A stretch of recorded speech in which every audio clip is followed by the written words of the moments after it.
Good evening. My name is Shirley Jackson, and on behalf of the League of Women Voters of Livingston County, I welcome you to tonight's online forum featuring candidates for the Howell Public School Board. The candidates will be on the upcoming November 5th general election ballot. All four candidates running for the two seats on the Howell Public School Board were invited to participate in this forum, and we are honored by those who accepted. The League is a nonpartisan civic and political organization that encourages informed and active participation of all citizens in government. The League does not support candidates or parties. However, we do take stands on issues that we've studied. One of the League's most important goals is to assist voters in making informed choices at the polls. Therefore, we bring you tonight's program. We'd like to thank the Howell Carnegie Library for technology support, our League timer, Ellen Lafferty, and moderator, Annie Weaver, who will explain the forum's format and get us started. Annie? Good evening. My name is Annie Weaver, and I will be moderating this forum tonight. Two of the four candidates for the Howell Public School Board are with us tonight, and it's my honor to introduce them. We have JJ Lewis and Crystal Zurek. Listeners need to know that all candidates were invited to participate in this verbal question and answer format, and also invited to complete written answers on Vote 411, so voters can go there to get even more information. Thank you, candidates, for participating in this forum. So we are now ready for your opening statements, and that can last up to 1 minute each. Candidate Lewis, we would like to begin with you. All right. Good evening. Happy Tuesday. Big thank you to the League of Women Voters of Livingston County and the Howell Carnegie District Library for hosting this forum. I think it's important for our community to be able to hear from candidates for elected office and appreciate this opportunity to share a little bit more about myself to our community. JJ Lewis, I am a lifelong resident, well, not lifelong resident. I'm born and raised in Howell, and I've been in Howell 3 different times. So proud 2002 graduate, went away to college, went away for work, moved back and lived here in the community for a number of years, moved away again for work, and I'm back. You just get pulled back to Howell. And I'm so happy and honored to be here, and truly honored to run as an experienced K-12 educational leader, ready to put that experience to work for you. Thank you. Thank you. And now, candidate Zurek, we have your opening statement. Hi, I'm Crystal Zurek. I'm a Howell resident, and I am an incumbent running for re-election for the Howell School Board. I've been an educator for 14 years. I'm a health teacher in Dexter Community Schools. And I've been there for about 12 years.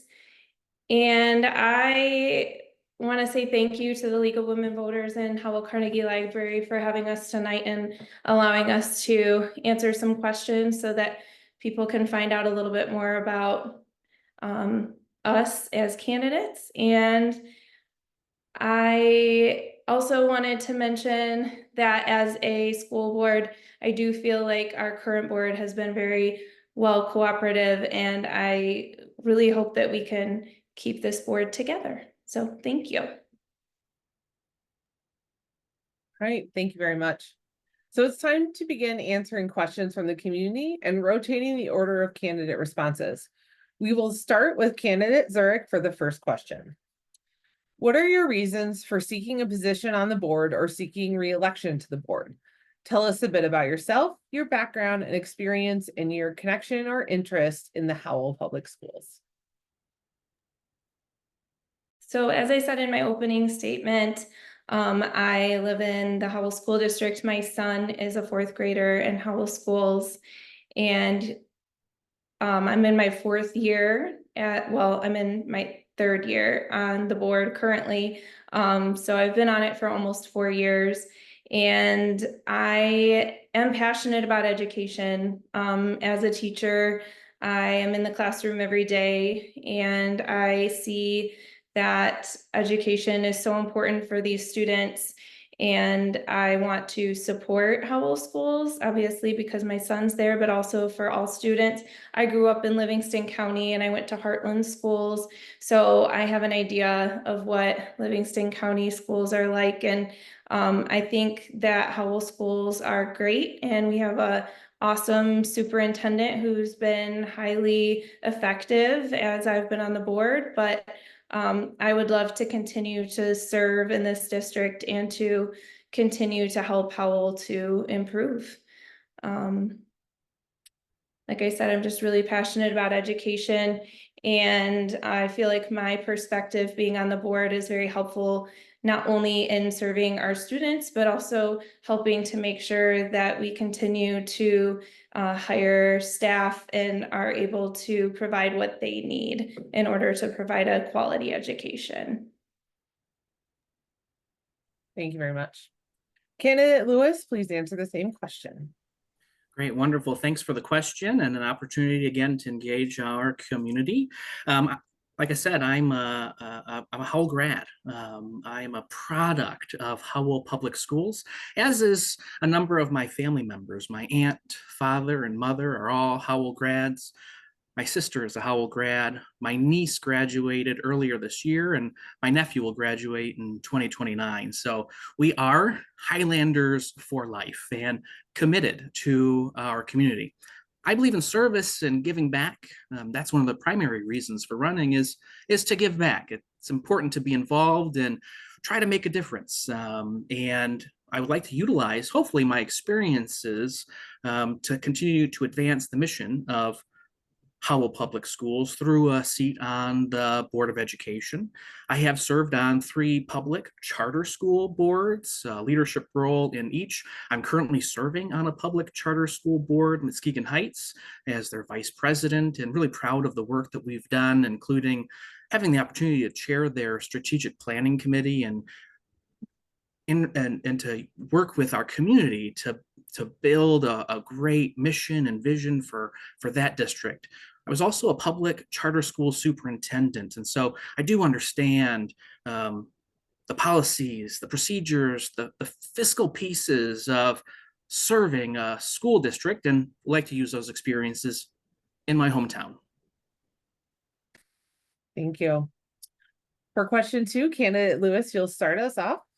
What are some major issues that you believe the school district is facing currently? How would you like the school district to deal with those issues? Another great question from the league, and I'm sure members of our community. This is an interesting question because as I'm looking, I'm not sure that I would say there's anything that's truly a major issue that the Howell Public School District is facing at this time. We have a number of amazing educational opportunities and options and routes for our students. We are working through a bond and ensuring some sound long-term planning and fiscal planning, and ensuring that the numbers match up, and that we're really planning for a long-term future that provides what we need to provide to our students. And so when I think about things that are affecting or impacting Howell, it's always going to be, in my mind, thinking about what else can we do to serve and support our students. What are the supports and resources we can provide in and out of the classroom? What do the students and the parents and our community feel is necessary and needed?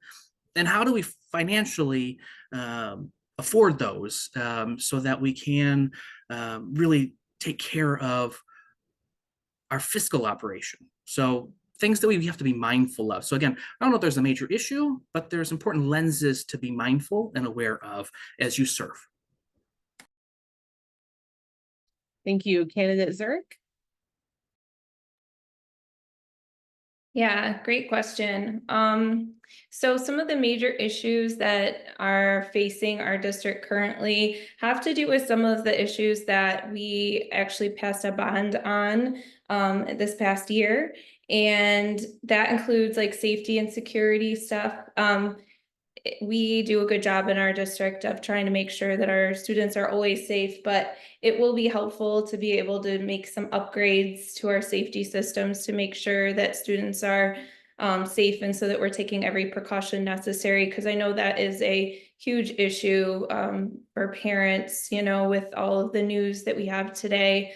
Making sure that our schools are as safe as possible is probably one of the forefront things that would be an issue for people. And then also making sure that our learning environments are up to date and are going to help with providing that quality education that we need. Our bond is going to help with new Northwest Elementary and Southwest Elementary schools. And then we're also going to be adding additional learning space at Challenger Elementary and providing major renovations at Highlander Way Middle School. Along with teaching tools, so classroom and student instructional technology and classroom equipment will be updated. And then we also have aging building infrastructure. So just making sure that we're always improving on our buildings and making sure that we have a safe, quality learning environment. Thank you. Thank you. For the next question, candidate Zurek, you'll start us off. If you are elected or re-elected, how should your school community measure your performance at the end of your term?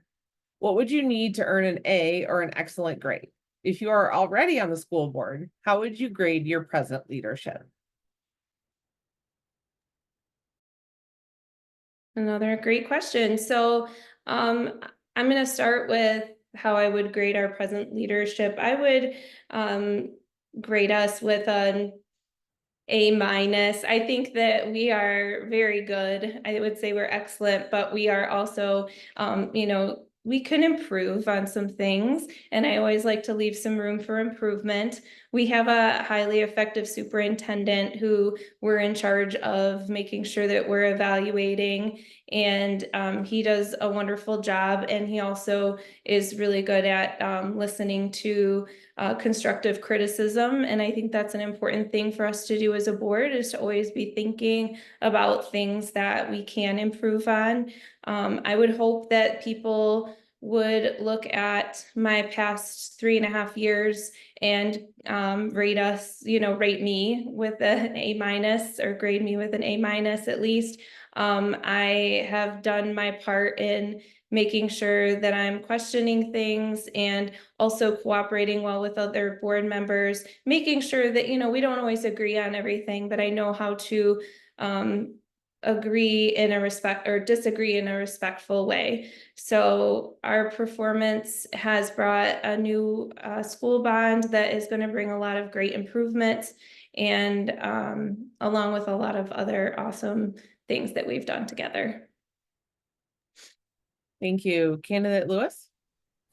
Thank you. Loving the questions from the community. So thanks for submitting these and asking them during this forum. So what would I need to earn an A?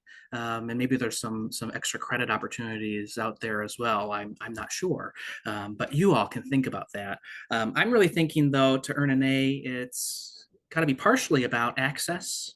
And having community members being able to access myself as hopefully a board member, if y'all vote Lewis this year, access accountability as I'm sharing out in the field ideas, perspectives. Am I being held accountable to those statements? Attendance. Am I participating in all of the regular board meetings, the special meetings, the committee meetings, where so much work and conversations and discussions are happening? Am I participating fully as an elected board member? And then finally, I'm thinking about transparency and how do I help promote the amazing work that we're attempting to accomplish as an elected body. Again, how do I show and tell the story of Howell Public Schools and the work we're doing together as a community? I think if I can do all those things, access, accountability, attendance, and transparency, I hope that would earn an A and support from the community. Thank you. Now for question 4, candidate Lewis, you'll answer this one first. A district is only effective if it serves all constituents. What specific steps would you take to ensure that our students from poverty, students of color and diverse backgrounds, English language learners, homeless, students with special needs, as well as students who identify as LGBTQ+ benefit from instruction opportunities? Great question. I'm going to keep on saying that too. These are good. So hopefully I know we're copying them and sharing them. So good questions, and use those for other forums and opportunities to engage with candidates.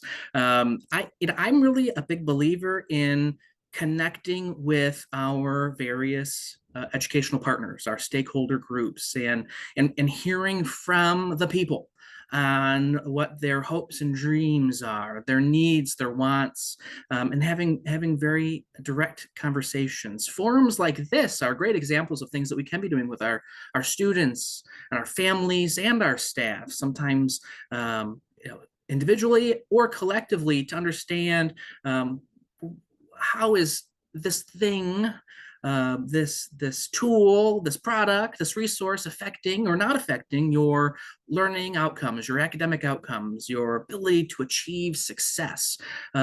We need to hear from our community and our stakeholder groups, and create avenues and opportunities for those conversations to be had, to be able to learn, to share, show, and tell. And so, it's really more of a, in my mind, a global answer, and that is, let's have more opportunities to engage in conversation. Let's talk with these various groups. Let's hear from them. Let's understand their needs, and let's elevate those and see what we can do in the short and long term to support success. Thank you. Candidate Zurek? Thank you. Yeah, I agree with Mr. Lewis. Talking to people from all different areas within our community and making sure that everyone is being heard is important. And then taking those, that information that we get from different groups of people and making sure that we are implementing things that are going to be helpful for them. I also think another thing that could be really helpful is training. So outside of talking to these groups of people, making sure that we are being trained on what people from different backgrounds go through, and understanding that we do have people from lots of different diverse backgrounds here. It might be a small percentage of our constituents, but it is important that we're serving all students and all community members.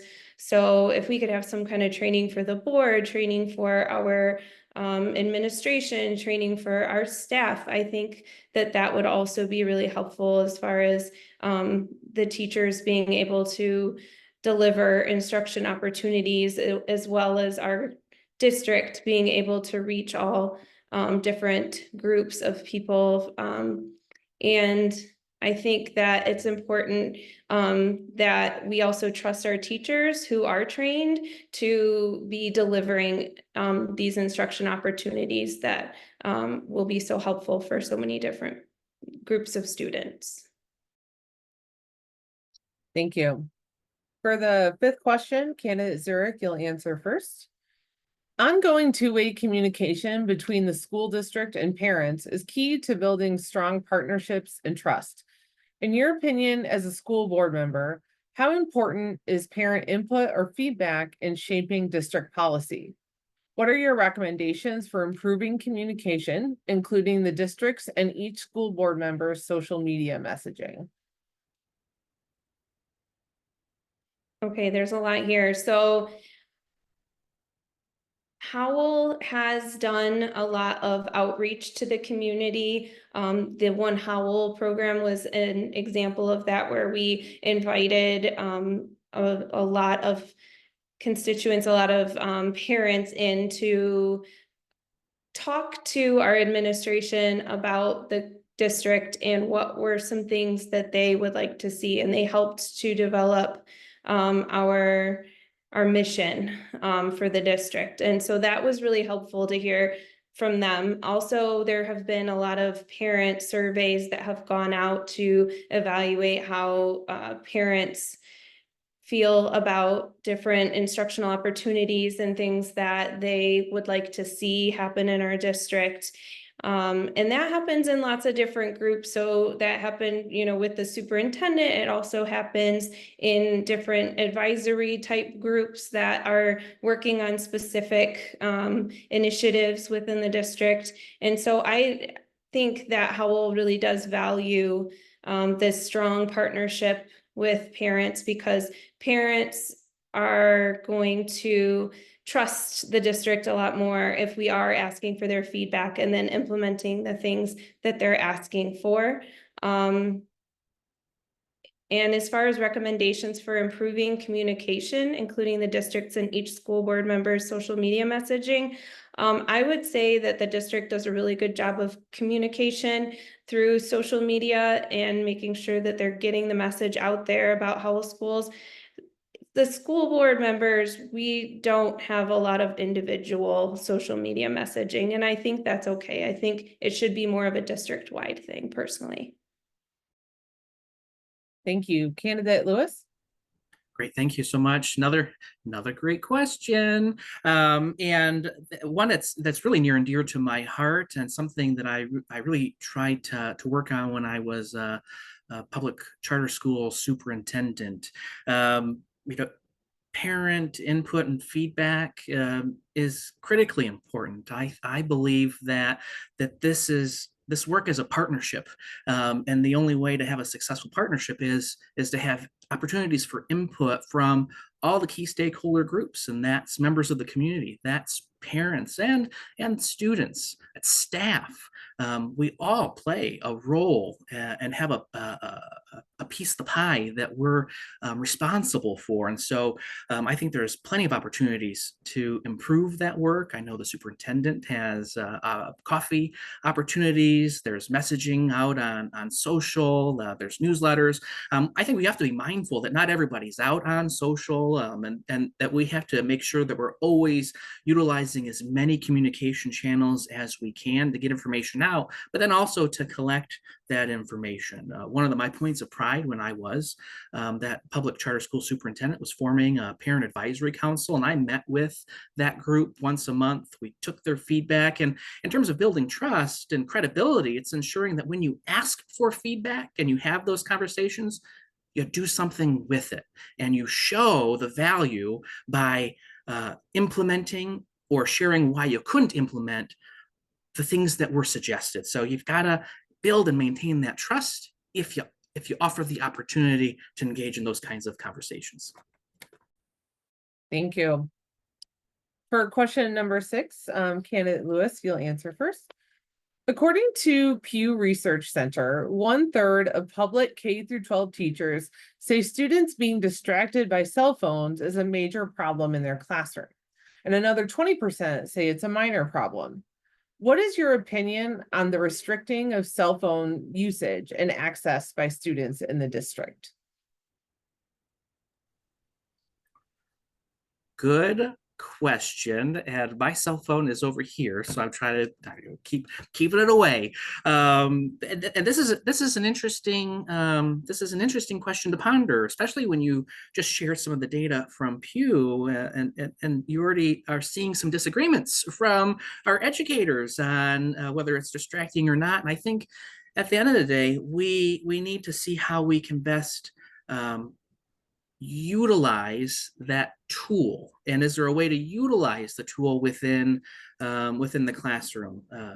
Do we need to limit it? Do we need to restrict it? Do we need to find other ways to empower it? I think those are great conversations to have with our educational team. They're the ones who need to manage their classrooms, and administration and the Board of Education and the community need to support our folks on the ground, our teaching staff, our instructional staff, who should be able to make some of those decisions that make the most sense for their classroom. I can see a way that you can use cell phones in a learning environment. I also can see where cell phones are distracting.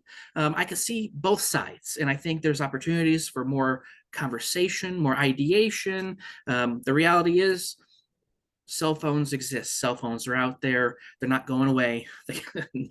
More and more models are coming out. And so how do we harness that option to support instruction?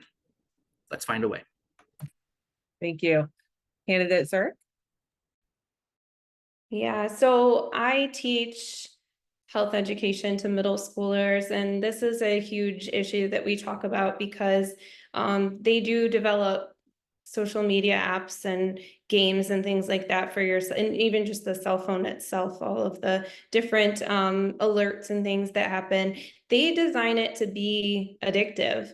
And so it can become a real issue in the classroom if it's not something that's very controlled. So I do think that for the most part, teachers can handle it, but at the same time, I think it takes very supportive administration, making sure that they have certain policies around, consequences for students who are using it when they're not supposed to, because it can become a problem when kids are hiding it and trying to use it while they're not supposed to, like during instruction time. But like Mr. Lewis was saying, they can be very useful in a lot of ways. And sometimes you can do things with cell phones that you can't do with things like Chromebooks. So while I do know that they are causing a lot of problems with attention and with being able to for kids to pay attention, they also are something that, I think that we need to think a little bit more about what we're doing with them and see if, I think Howell's doing a good job because they just came out with a new cell phone policy that I think is going to work pretty well, where cell phones are allowed more at the high school, less at younger grades, when they might be able to use them a little bit more in the high school for some of their schoolwork. Thank you. Thank you. For question number 7, candidate Zurek, you'll start us. According to the CDC, 1 in 3 high school students have experienced persistent feelings of sadness and hopelessness, and 1 in 6 have considered suicide. How can the district effectively address the declining mental health of students who are struggling with these serious issues?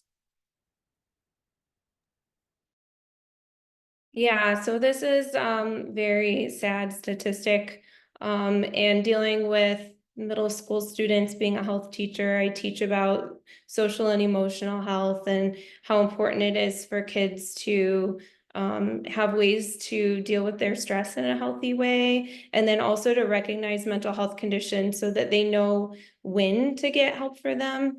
I think those things can be helpful. And then also having counselors that are able to meet with students and really develop a relationship with them. I know that it's difficult to have enough counselors for how much they're needed right now.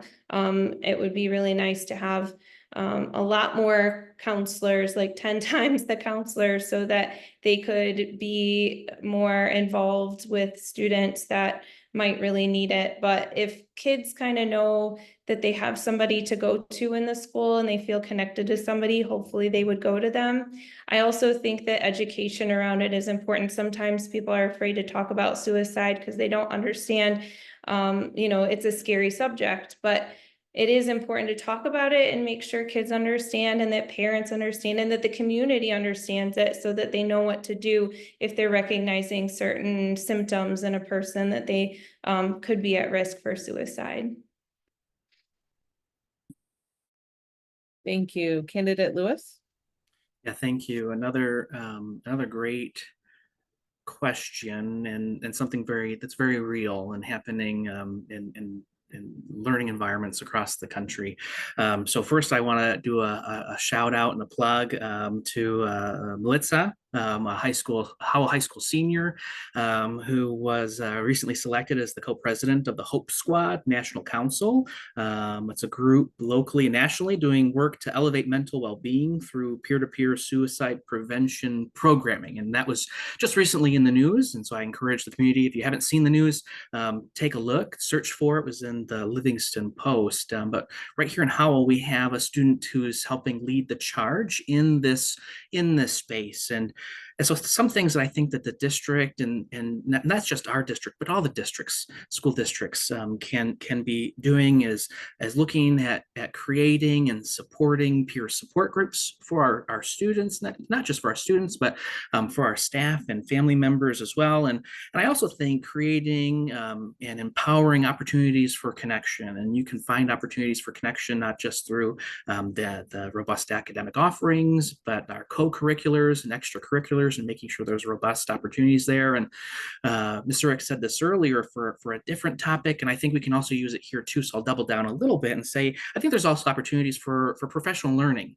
And I might go a little bit further with training and professional learning. And it's not just for our students and our staff and our administrators, but I also think opening up those opportunities for the community, so that we as a community can be learning together and understanding the real needs that our students are facing. We have to address this. Thank you. For our final question, candidate Lewis, you'll answer first. The increase of school violence in all of its forms, mental health, gun violence, cyberbullying, is of grave concern to parents. Specifically, how should school safety be enhanced or improved in your school district? Yep. Again, a good question. I don't know about a good final question. I would have maybe sprinkled it earlier in, but a good question nonetheless. And so, how can we improve school safety, which does touch on all of these forms you mentioned, cyberbullying and mental health, and all things that are real, because our district is offering several different modalities of learning and opportunities to be connected. And so, again, I think it's engaging in conversation to understand the needs that we have here, learning from our peer districts and having opportunities to go to professional learning conferences with the Michigan Association of School Boards, and having board members hear from other board members and learning best practices that are happening in their district that we can bring back to Howell as needed, adapt as needed. I think we don't have to or create something from scratch. We can learn from others and mold it into something that works based on the nuances that we see here within the Howell Public School District. So does it address necessarily all those topics? No, not yet, but it allows for some more opportunities for conversation, for engagement, and bringing back some best practices to implement here. And I also think when we implement, taking time to study, reflect, and refine as necessary, so that we're always thinking about our students. Thank you, candidate Zurek. So I feel like a lot of the things we talked about when it comes to suicide prevention can also be applied to preventing school violence. Social and emotional health is so important, and it's gotten kind of a bad rap, but it's so needed, and it's needed now more than ever. I feel like making sure that kids have good, sound mental health strategies for not only what to do if they're in a situation where they're feeling down, but also knowing where to go to and who they can go to, and knowing that somebody cares. Having those connections with staff and counselors, I think, is so important. And then learning about social media and cyberbullying, and how to not only stand up for others and be an upstander, but learning not to be a cyberbully in the first place. So a lot of times when people are feeling down about themselves, that's when they might turn to things like cyberbullying to treat other people badly. So kids need to know that even if they're treated badly, it doesn't mean that it's okay to treat others badly. And then the safety things that we're going to be adding to the schools with the school bond, I think are going to be really helpful, as well as I think there's room to add even more. So we need to continue learning about what other districts are doing and learn what we can do to make our schools the safest as possible. Thank you. Now is time for closing statements that can last up to 90 seconds each. We will begin with candidate Zurek. Please give us your closing statement. Yeah, thanks again so much to the League of Women Voters and to the Howell Carnegie Library for hosting this. It was really great to hear from Mr. Lewis and to be able to also add my own views and information so that I hope that people will get out there and vote and will choose people who are going to care about education, care about our schools, and make sure, you know, like that we're going to cooperate with each other on the board. I think that's a really important thing right now that we have going on the board, is that we cooperate really well and we're willing to disagree in a respectful way. And that's something that I feel like is missing a lot in this day and age. And so I hope that whoever ends up on the board is going to be able to do that and continue the awesome work that Howell Schools has done so far. And that's all I have. So thank you so much. Thank you, candidate Lewis. Now it's your turn.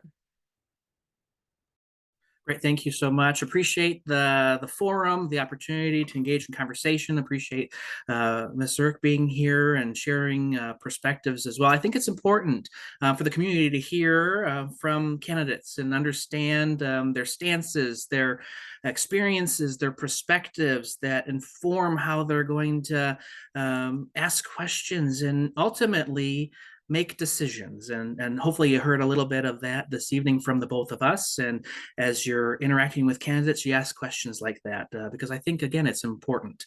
As for me, I'm, again, a proud Howell grad. I'm a product of the education we provide our students, as is my family, my niece, my nephew is having this experience as we speak.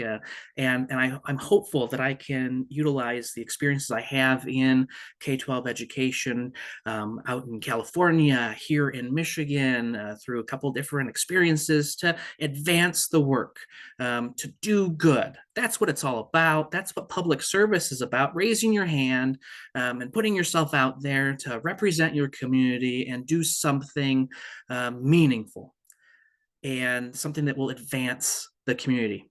Our youth are our future.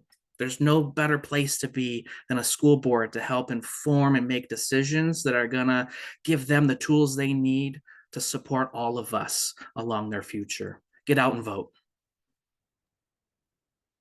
Thank you. A huge thank you to each of you for participating in this very valuable session tonight.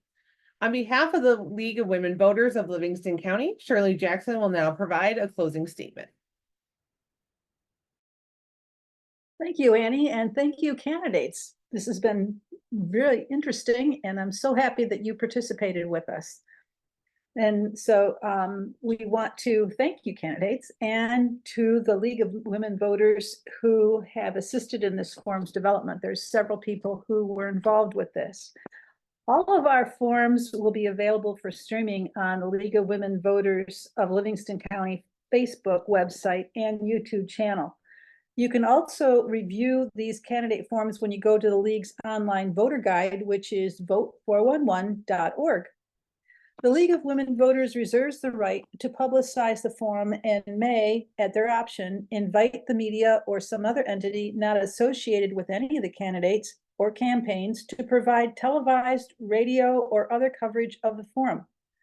Copyright ownership of the tapes or transcripts resides with the League of Women Voters, and the candidates and their supporters will not use the forum, portions of the forum, or any audio clips, video clips, or transcripts for political advertising or other purposes without written permission from the League of Women Voters. Absentee ballots are available on September 26th, the same day that Vote 411, the League's online voter guide, is published and available for voter education. A printed copy of the voter guide is available at all public libraries in Livingston County. Early voting begins October 26th through November 3rd, and you can find your voting precinct at the Michigan Secretary of State's website. The general election is Tuesday, November 5th. So you've got plenty of opportunities to vote absentee, vote in person, or on election day. But the bottom line is get out and vote. Thank you very much to everyone, and good evening.